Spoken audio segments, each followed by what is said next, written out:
Նրան տապանում հյուրընկալել եմ հիմնադիր զավակներ նախաձեռնության համահեղինակ հանրային գործիչ Հայկ Մանասյանին, պարոն Մանասյան, շնորհակալ եմ հրավերն ընդունելու համար։ Ես շնորհակալ եմ։ Քանի որ գիտեմ ձեր դիրքորոշումը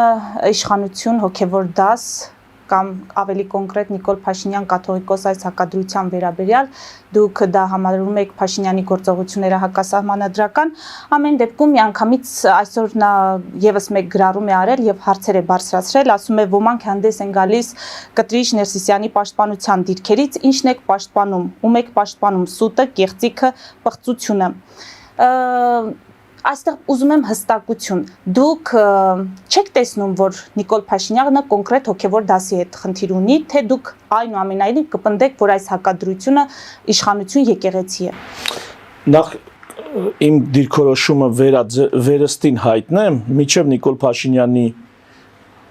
մտքում ի հայտ կգան նման գաղափարներ եւ նման քննադատություն մեդիա դաշտում,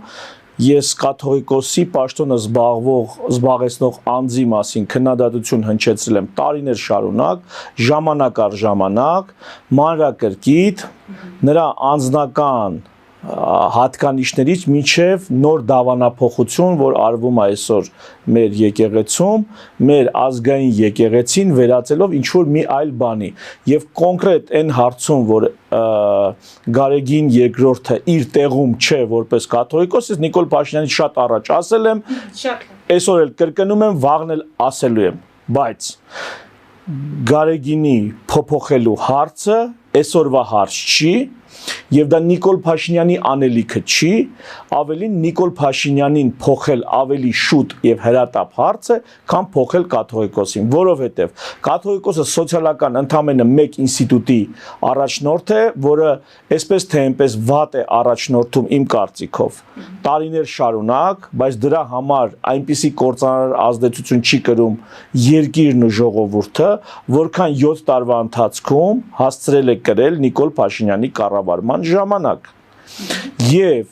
Նիկոլ Փաշինյանը պետական ինստիտուտի առաջնորդ է, որը ոչ միայն վատ է կատարում իր գործադիր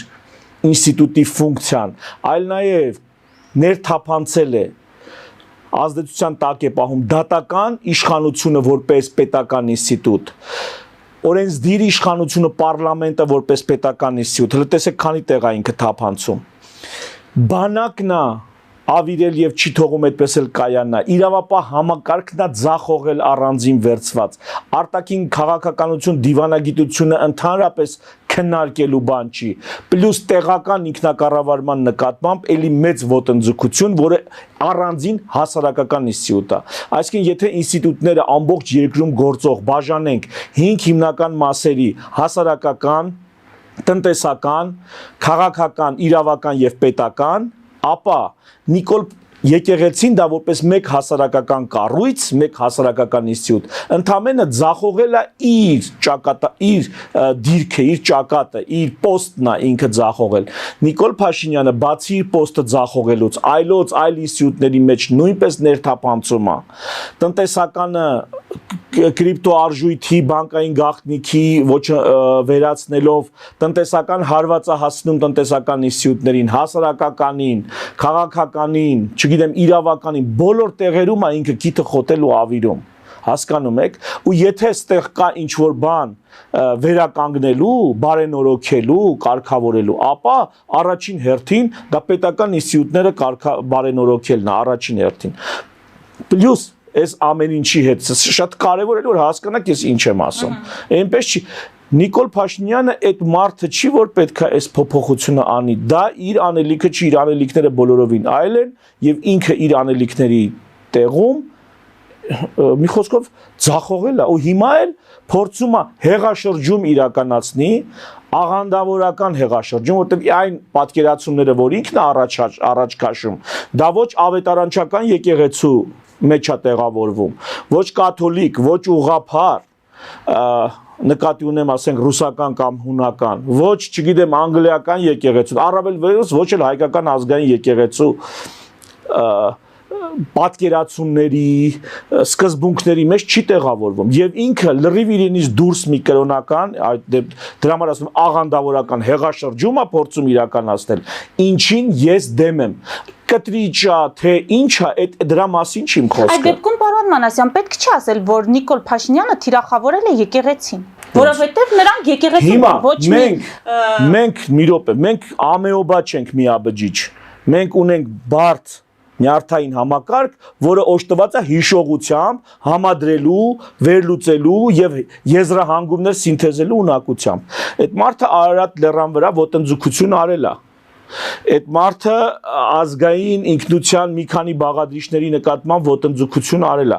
Ցեղասպանության հանգամանքի վրա այնպիսի ոտնձգություն արել, որ Լեմկինի ինստիտուտն է նրան, այսպես ասած, նկատողություն տվել այդ իր ձևակերպումների համար։ Եվ ոչ միայն ինքը, այլ նաև իր քաղաքական թիմի որոշակի անդամներ, օրինակ Անդրանիկ Քոչարյանը խոսք էր տանում իբրև թե պիտի սրբադասվեն, թե պետքա հատ հաշվեն այն բոլոր զոհերը, դրանք պետքա բացահայտվեն, այսինքն կարող է պարզվի 1.5 միլիոն չէ, 15 հոգի են ոտից գլուխ։ Այս իրանք արել են, չէ՞։ Հիմա այս ամեն ինչից հետո, երբ որ իրանք գալիս էլ միատել եկեղեցու հետ կապված ցանկացած խնդիր, կապ չունի ինչ խնդիր, Սրբազանի հարցը, կաթողիկոսի հարցը, թե եկեղեցու չեմ, խաչը տնկելու հարցը, դա չի էական։ Էական էս շարանի մեջ, այս շարքի մեջ, որ ավելացնում ես միատել եկեղեցի,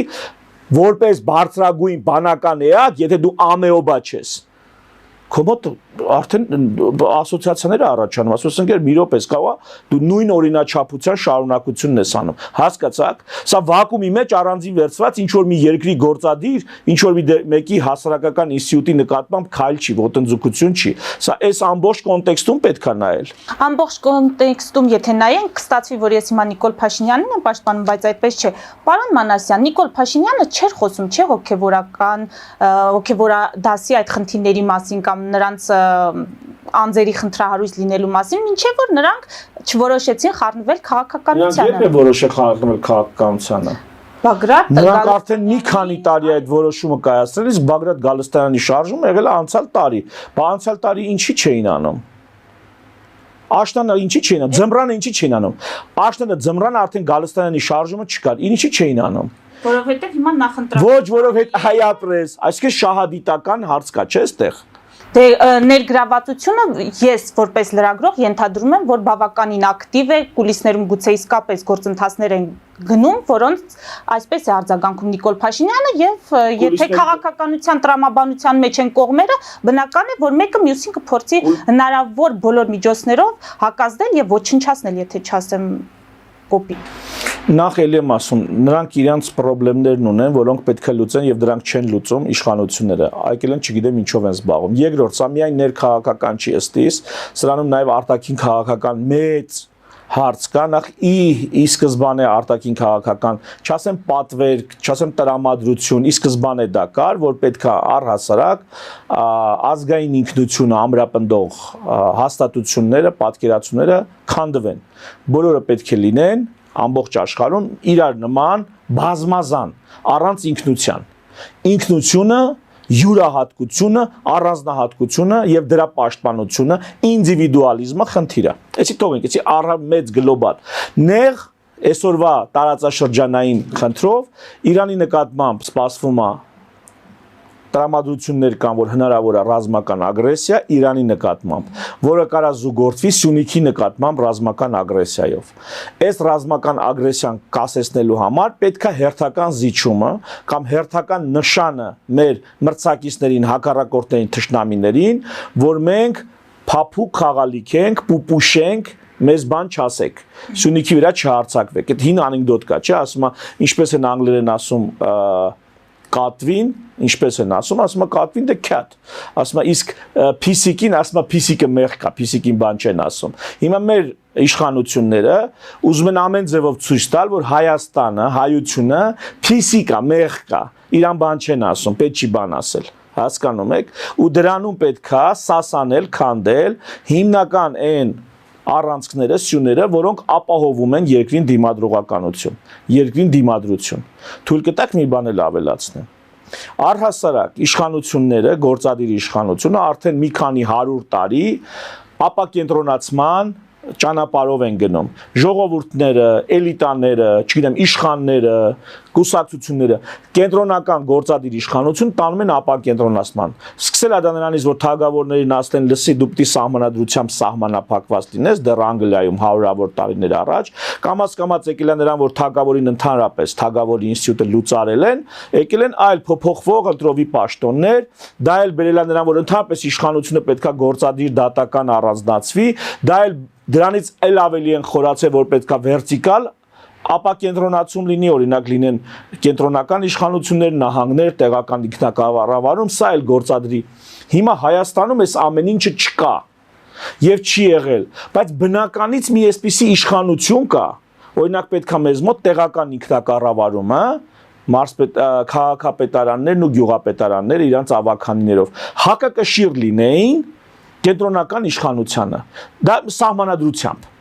Մեր սահմանադրությամբ եւ տեղական ինքնակառավարումների մասին կոնվենցիայով մենք պետքա հակակշիռ, բայց այդ հակակշիռը չկա։ Մեր տեղական ինքնակառավարման ավականիներն ու գյուղապետերն ու քաղաքապետերը նույն վարչապետի տակ ենթակա մարդիկ են, ոչ թե նրանից անկախ հակակշիռ մարմին, ինչը սահմանված է ուրեմն սահմանադրությամբ։ Ահա այս process-ը քանի որ չկա, բնական ճանապարհով հակակշիռ է ուզում երկիրը, հասկանում եք։ Երկիրը, հանրությունը բնական ճանապարհով գործադիրին հակակշիռ է ուզում։ Գործադիրի տակ են բոլորը դատականից սկսած, ասում եմ, մինչև օրենսդիր։ Լրիվ մտել են Նիկոլ Փաշինյանի գերիշխանության տակ։ Եվ հիմա սրա դեմ հակակշիռ տեղական ինքնակառավարումը չի, մարզպետները նշանակովի են։ Եկեղեցին է մնացել։ Դուք նայեք, ով կա ոչ ասող, որը համ ունի իշխանություն, հասկանում եք, ոչ պետական իշխանություն։ Օրինակ գյուղապետերն ու քաղաքապետերն էլ պետական իշխանություն չեն, նրանք համայնքային իշխանություն են, եւ նրանք պետական ինստիտուտ չեն, նրանք հասարակական ինստիտուտ են, սոցիալական ինստիտուտ են։ Մարզպետներն ու գյուղապետերն ու քաղաքապետերը, անդադ մարզպետ եմ ասում, բայց մարզպետերն էլ պիտի այսպիսակ մի բան լինեն։ Հիմա նայեք, եւ միակ հակակշիռը դա եկեղեցին է մնացել։ Եկեղեցականները։ Եկեղեցին որպես այդպիսին ինստիտուտ, եկեղեցականն էլ որպես կրողը, այդ ինստիտուտի իր գործարկողը։ Միանշանակ չի ընդունվում։ Դա միևնույնն է, հանրությունը որ խելք ունենար, այս վիճակին չենք լինի, այ ընկեր։ Հանրությունը որ քաղաքականապես հասուն, գիտակից ու ակտիվ լիներ, մենք այսօրին չենք լինի։ Մենք այս խայտարակ վիճակում չենք լինի։ Հանրության տկարությունն է մեզ բերել այս վիճակին։ Հիմա հանրությունը մեկը ինչ է ասում։ Կենտրոնական իշխանությունը պետք է հակակշռվի։ Հանրությունը եթե խելք ունենար, թույլ չէր տա, որպեսզի ազգային ժողովը լիներ Նիկոլ Փաշինյանի ենթակայության տակ։ Հանրությունը եթե քաղաքական հաստատություն ուներ, դատական այսպիսի համակարգի, այսպիսի տկարությունը, իրավապահ այսպիսի անգործունակությունը չէր հանդուրժի։ Հանրությունը վաղուց հարցերը լուծել է։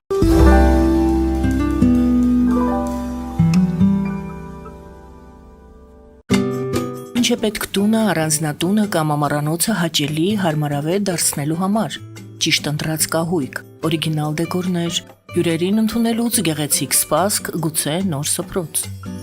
60-ից ավելի ճանաչված եվրոպական բրենդների ինքնատիպ, չկրկնվող եւ մատչելի ընտրանին Fortuna Home and Country House խանութ սրահում։ Նորավոճ սպասք եւ կահույք հորեկա բնագավառի համար, տեքստիլ, տնտեսական ապրանքներ, ամեն ինչ գեղեցիկ կյանքի համար։ Ընտրեք այն, ինչ վաղուց փնտրում էիք Fortuna Home and Country House-ում, ձեզ համար եւ որպես նվեր ձեր մտերիմների համար։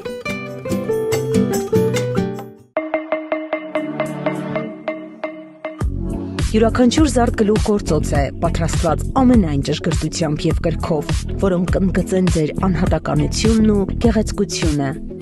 Մեր զարդերը պարզապես աքսեսուարներ չեն, այլ սիրո խոստովանություններ, որոնք կդառնան ձեր հիշողությունների խորհրդանիշը։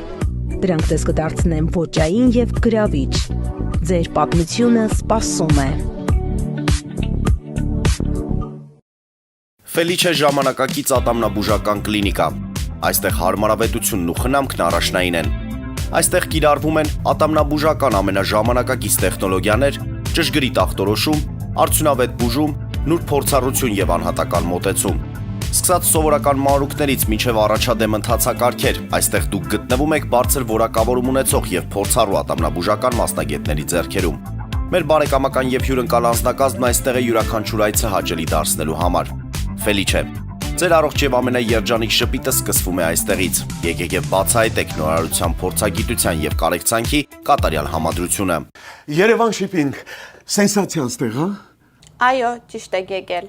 Սանդրոցներ Երևան ուղարկելը $2.99 օթանավով։ Այո,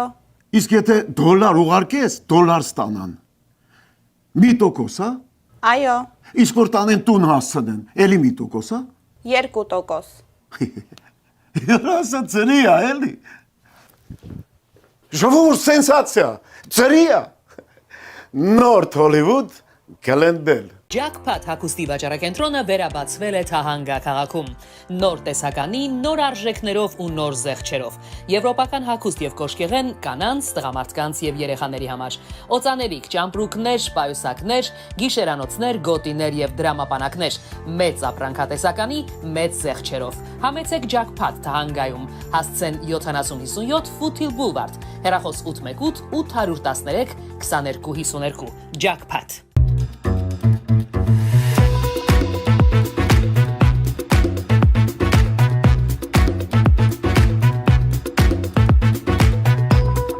Արարատ ռեստորան, ընտանեկան եւ ընկերական ժամանցի լավագույն հասցե, սիրված արտիստներ, հյուրընկալ մթնոլորտ, հարուստ ճաշացան, անմահական խորտիկներ, Արարատ ռեստորան, հասցեն անփոփոխ, սիրով սպասում ենք ձեզ։ Լավագույն պաղպաղակ, բնական, համեղ եւ մատչելի գներով պաղպաղակը կարող եք ձեռք բերել բոլոր հայկական խանութներում։ Պահանջեք հայկական պաղպաղակ, Թամարա պաղպաղակ։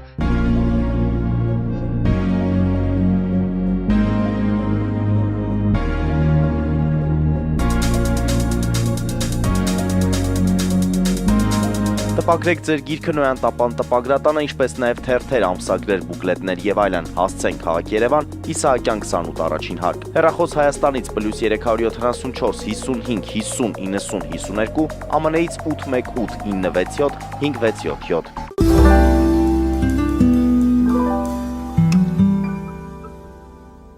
Պարոն Մանասյան, հակակշռել ինչպես, ում հետ համագործակցությամբ Ռուսաստանի, տեսեք, ես հանրային հարցեր եմ բարձրաձայնում, որոնք ուղղված են կաթողիկոսին, ասում են ինչու Արցախի բլոկադայի ժամանակ հանդես չեկաք կոնկրետ դիրքորոշմամբ, ինչու Արցախում կատարվածից հետո դուք գնացիք եւ ընդունեցիք ռուսական այդ պարգևատրումները, կամ ինչու երբ որ ռուս պատրիարքը գնում է Ալիևի կնոջը պարգևատրում է, դուք որևէ դիրքորոշում չեք հայտնում։ Հիմա հակակշռում է ինչպես Ռուսաստանի հետ համագործակցության։ Ալեն Սիմոնյանը, երբ որ հարցազրույցում ասում է գնում են, գնացել էինք Մոսկվա, տենայինք ում ոտերը կարող էինք ընկնել, խաղաղություն բերել։ Սա պրոռուսականություն է։ Սրա մասին քիչ եք խոսում։ Ալեն Սիմոնյանը հարցազրույցում ասում է գնացել էինք Մոսկվա պատերազմի վերջում։ Չէ, պատերազմի վերջին էր։ Ասում է ինչու եք դուք Մոսկվայում, պատերազմը շարունակվում էր, ասում է գնացել էինք ընկնենայինք ում ոտերը կարող էինք ընկնել, խնդրել, խաղաղություն բերել։ Սա դուք գնահատել եք այս արտահայտությունը, այս ինֆորմացիան, այս մեսիջը գնահատել եք։ Իսկ միգուցե ինչ որ շերտից վերև բոլորը այս կամ այն կերպ գնում են Մոսկվա, տեսնում են ում ոտերը կարան ընկնեն ու ինչ որ բան բերեն երկրի համար։ Լավ թե վատ։ Էլի սա գալիս է ինչից, որտեղ ներքևում ժողովուրդը կայացած չի, քաղաքականապես ամրապնդված չի, մարդկանց համար դեր քաղաքականությամբ զբաղվելը ոչ թե սուվերենության դրսևորում է, մարդկանց համար քաղաքականությամբ զբաղվելը դա անբարոյականություն է։ Բա ո՞նց կարա այս տեսակ տհաս դեգեներատ հանրությունը, այս տեսակ ունենա անկախ պետություն։ Նա ամենաշատը կարա սրա նրա տարածքում մշակութային կամ կրոնական փոքրամասնություն լինի, հաջողակ բիզնեսմեն լինի այս կամ այն երկրում, նա չի կարա սեփական տերությունը, սեփական պետությունը ունեցող սուբյեկտ լինի, իսկ ես հաշտ չեմ դրա հետ, ոչ մի դեպքում հաշտ չեմ, ինչքան ինձ վախացնեք այդ Ռուսաստանը, Նապոլեոնը գիտեք ոնց է լուծարե պարլամենտը իրանց, երկու պալատ, ինչում են մեղադրել, ասեն սրանք Անգլիայի կողմից են, հարյուրավոր պատգամավորներ, սրանք Անգլիայի կողմից են ֆինանսավորում, Անգլիայի շպիոններն են, էդի վաղուց փորձարկած ու փորձարկված ու արդյունավետ ձևով կիրառված բանը մանիպուլյացիաներ են։ Վաղն էլ կասեն, մեկ են մյուսն էլ ասում է, սա էլ գրանտակեր է։ Այն մեկն էլ դուք չեք տենում, ինչ են անում, այ ձեր ցավը տանեմ։ Ամեն մեկը իր թշնամուն սևացնելու համար ինչ որ մի բան ասում է։ Սա էլ գրանտակեր է, սա էլ ստեղից այսքան փող ստացի։ Հա ինչ անենք, այ ընկեր։ Վերջը նայ այդ մարդու գործերը, խոսքերը, արած ինչ է իրանից ներկայացնում։ Հիմա նույն ձև Մոսկվայի շպիոն, հələ մեկն ու մեկը տեկեք ասեք, փագենք այս Լարսը։ Փագենք այ մարդ քենք առևտուր անում Ռուսաստանի, քիչ եք պահանջում։ Մոսկվայի շպիոն ասողները, այ հելեք ասեք փագենք Լարսը։ Всё, փագում ենք Լարս, ավտոմատ կալաշնիկովները սա թափում ենք, ինչքան ռուսական զենք կա, թափում ենք, բոյկոտում ենք։ Հա, եկեք անենք էլի ժողովուրդ։ Չէ, դուք եք չի ասում, ուզում եք, չէ, դա փիս է։ Լսեք, հասկանալի է, անկախություն չի նշանակում պատերազմ հայտարարել, քո չելացալին պատերազմ հայտարարել բան աշխարհի հզորագույն ատոմային կայսրություններից մեկին։ Ադրբեջ Ալիևից վախում են։ Հələ ուշադիր։ Ալիևի անունը լսում դողում են։ Հա, էսի պիտի ստորագրենք, էսի պիտի անենք, թե չէ Ալիևը պատերազմ կանի։ Բա դուք եթե Ալիևից այդպես դողում եք, դուք Պուտինի դեմ վեր եք կենում, ինչ ասեք։ Հասկանում եք միտքս։ Ես այնպես չի որ Պուտինին եմ պաշտպանում։ Ես ուղղակի ցույց եմ տալի ճշմարտությունը կողում եմ աշկներդ։ Նայեք, տեսեք, Ալիևի դեմ պատերազմ չկարողացող ժողովուրդը Պուտինին հայհոյելու իրավունք չունի։ Չնայած ես էլ եմ մեկու մեջ ավել պակաս խոսած է։ Ու էլի կխոսամ։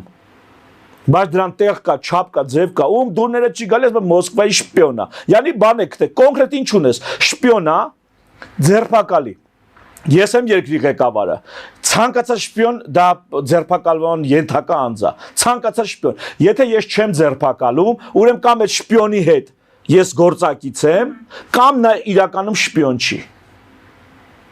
Վերջ, կամ ես նրա հետ գործով եմ, ընդհանուր եմ, կամ բանը, ուրեմն նա շպիոն չի։ Հիմա կողմնորոշվեք, եթե շպիոնախի ձերբակալված չի։ Ու ինձ մեկը ասեք, ոնց էր այդ բանը հապ քարտուղարներ, չէ, Խաչատուրովը, ձերբակալեցին։ Շպիոնի հարց չէր, ինչ որ բան կար այնտեղ, այն մարդը պաշտոնապես հապկի քարտուղար էր, կոռուպցիոն ինչ որ հարցեր կար։ Բանկեր Խաչատուրովի կարում եք ձերբակալեք, կաթողիկոսին չեք կարում ձերբակալեք։ Բայց ձերբակալեք եթե շպիոն է։ Մի փաստ հրապարակեք։ Ինչ եք ընկել լրագրողական մանիպուլյացիաներ, դեղին ասում Նիկոլ Փաշինյանը, դեղին մամուլի գլխավոր խմբագիր կատեգորիայից, էսկոմ չի եկել։ Եվ Նիկոլ Փաշինյանին կարող ենք արձանագրել, որ այսօր իրենց գործողություններով աջակցում են նաև Սերժ Սարգսյանը եւ Ռոբերտ Քոչարյանը իրենց թիմերով։ Նիկոլ Փաշինյանի այս քաղաքականությունը անվստահության գործընթաց են սկսել Հայաստան դաշինքը սկզբից հայտարարում է, որ կապահովեն ստորագրությունները, հիմա դեռ ոչ մի ստորագրություն դրված չի այդ անվստահություն հայտնի։ Իրենք ավելի շատ բան գիտեն, քան մենք։ Իրանք գիտեն, որ երկրում ցանկացած պահի կարա լինի իրոք խնդրեմ լինի, փոփոխություն լինի, արտաքին ագրեսիա լինի։ Իրանք միշտ սպասում են այդ արտաքին ագրեսիային, այն սևորվան, որ պիտի մեր գլխին գա, ու իրանք այդ պահին հաջողացնեն իշխանությունը վերցնեն։ Իրանք ուրիշ բան չեն անում։ Հանրապետական կուսակցությունն ու Քոչարյանը դաշնակցական։ Նրանք սպասում են սևորվան, երբ որ պետք է մեր ջահելները մի քանի 100 ոնց որ Վանոներ ասում, մի քանի 100 կամ մի քանի 1000 հոգի մատաղալնեն, իրենք սամթը գցեն այդտեղ, այնպես չի որ նրանք մտածում են թող հզոր Հայաստան լինի, ենթադրենք Նիկոլ Փաշինյանի կամ Մանասյան Հայկի իշխանությամբ։ Նրանք ասում են կամ պետք է մենք լնենք, կամ ոչ մեկ, կամ Հայաստան չպիտի լինի։ Հասկանում եք նրանց պատկերացումը որն է։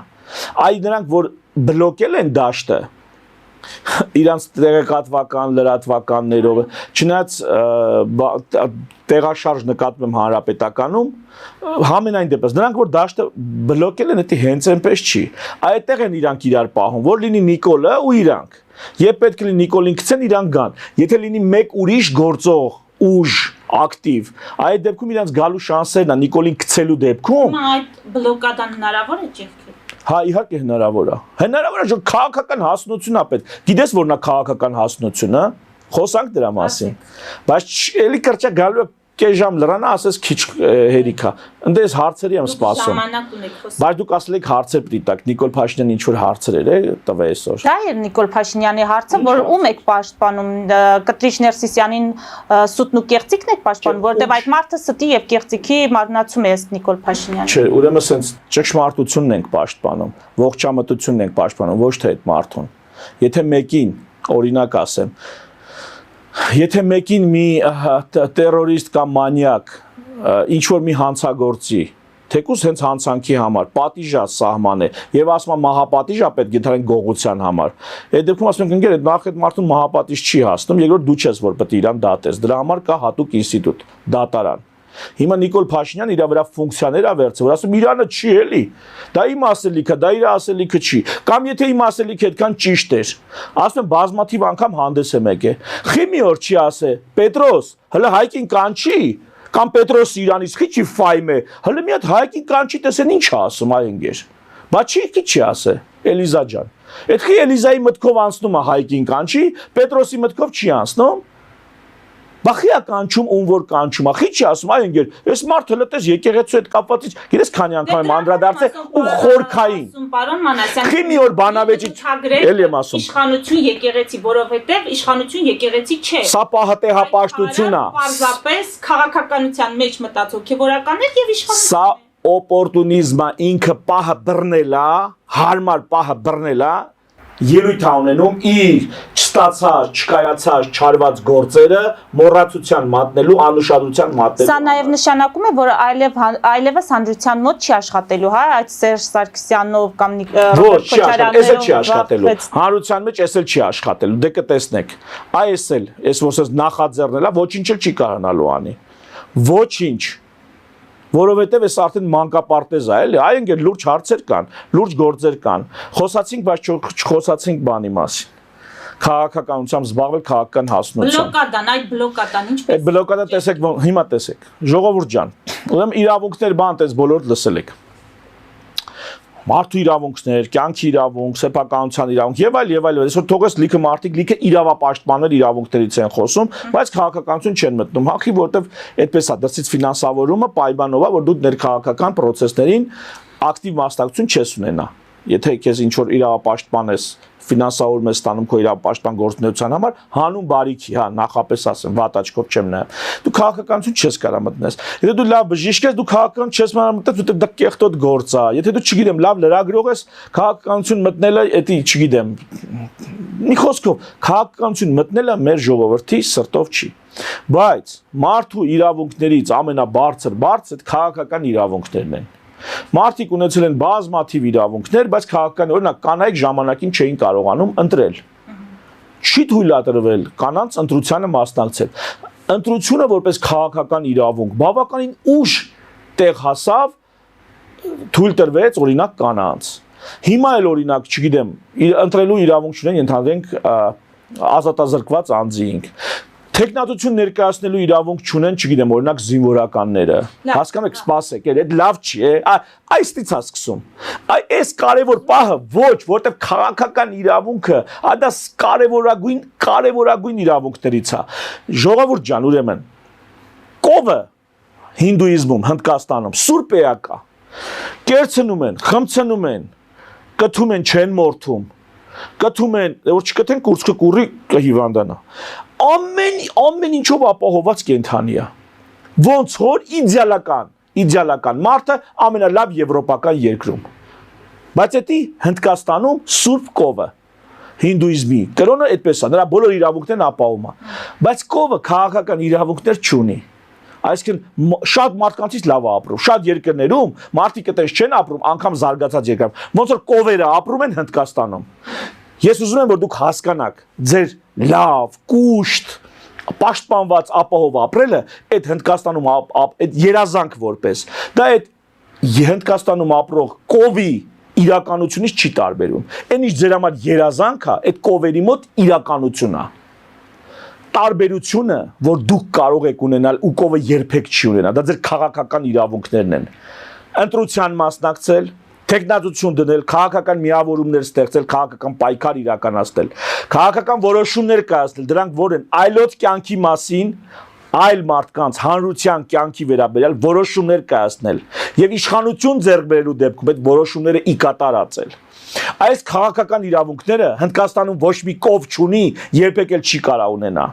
Ձեր ձգտումներն ու երազանքները առհասարակ քաղաքականպես հասուն ժողովուրդները, թեկուզ առանց գիրք կարդալու էդի մարդու միջից կարա գա էլի ուղակի ներսից։ Քաղաքականապես հասուն ժողովուրդները գնում են իրենց քաղաքական